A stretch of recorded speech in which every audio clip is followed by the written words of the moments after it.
Welcome to this week's favourite Sunday sermon. Tumultuous. Wow. What does it mean? Noisy, confused, disorderly. I think it's fair to say that's a good description of the week in politics that we've just experienced. Yes, it kicked off on Monday with the removal by the Prime Minister of his Home Secretary, a Brexiteer, someone who was robustly determined to reduce immigration and to stop the boats. He appointed David Cameron back into the cabinet, a Remainer, having lost a Brexiteer. Tuesday, she gets her revenge with a bombshell letter attacking the Prime Minister for misleading not only her, but more importantly, the British people. Wednesday, the Prime Minister's Rwanda plan that the former Home Secretary had said he had got wrong and hadn't had a plan B. It's in tatters. It's over. Yes, the Supreme Court have ruled that it's unlawful. The Prime Minister didn't have a plan B. All of these things would be a huge week in politics. But if you think that's bad enough, that actually was just the beginning, because we had votes in the House of Commons, amendments as to whether or not the government in the UK should be calling for a ceasefire. 10 front bench resignations in the Labour Party over that vote and the stance of the leader of the opposition. Protests ever more aggressive and violent in Parliament Square.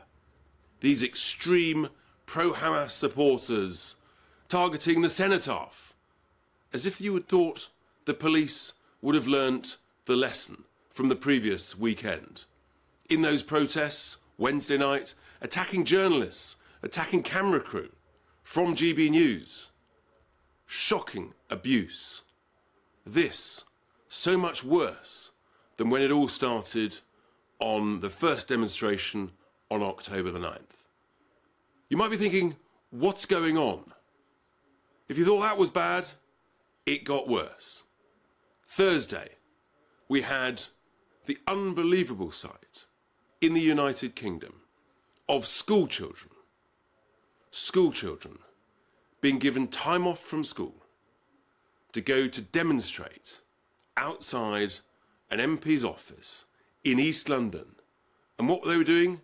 They were chanting a genocidal, horrific song, chanting from the river to the sea.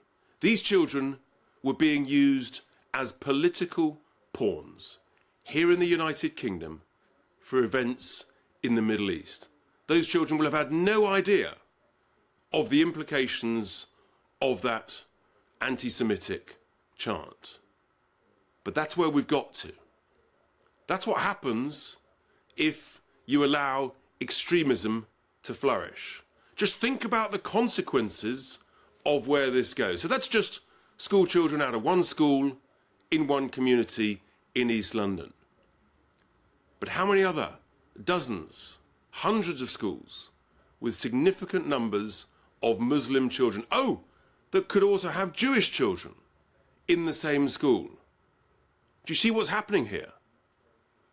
We run the risk of allowing children to be pitted against each other here in the United Kingdom due to a conflict in the Middle East. And that this pitting of them against each other is almost encouraged, is allowed by the teachers, the head teachers in that school. It's an outrageous failure of leadership. It's an absolute dereliction of leadership. It's also a serious breach of safeguarding within these schools. If we don't nip this in the bud now, it will flourish throughout schools across our towns and our cities. It's truly shocking. We know we've got the boss of the Met Police, Sir Mark Rowley.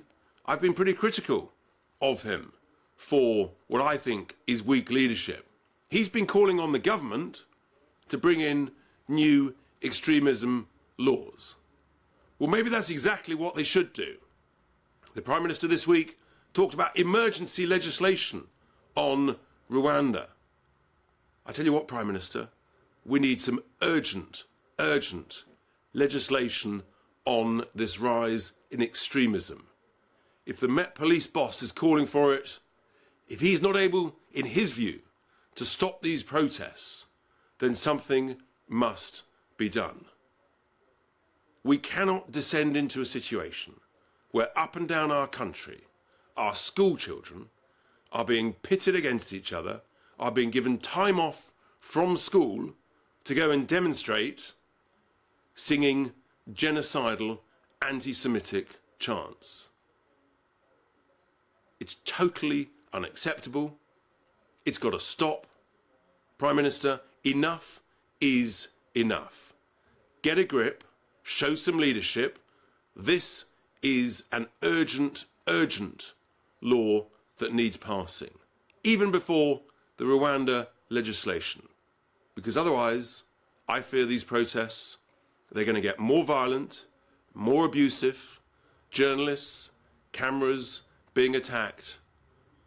We see this elsewhere in the world and we think, thank heavens that couldn't happen here in the United Kingdom.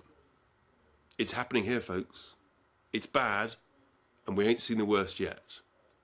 It's time for serious, grown-up, bold, courageous leadership. And with that, here endeth this week's Sunday sermon.